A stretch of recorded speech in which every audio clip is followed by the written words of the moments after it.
Yes.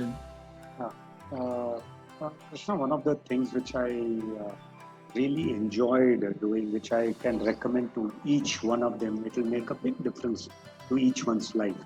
You know, it is connected to what you call as our Pitrurana, is a debt to our family itself.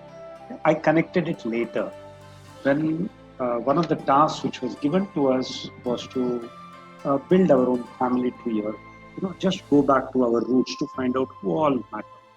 I come from a large family, and when I started writing it down, I just want to show you this is really a part of what I realized, that as I was writing down the names of these people who are my father's siblings, and then their children who are my first cousins, and their children who are my nieces and nephews, whom I regularly meet. There are many of them who have stopped meeting, stopped calling, and I realized each one of them had made a different kind of, given a different impact to my life at some stage, which I had started forgetting.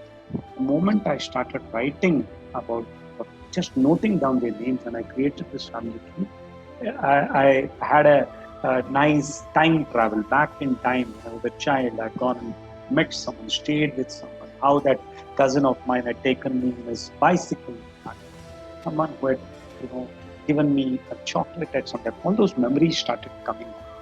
I personally felt that each one of us, if we take up this as a small task and look into it, like I saw Lydia speaking, and someone else also mentioned that when they went back to their parents, and they could feel the sense of happiness which the parents felt about talking about their sibling.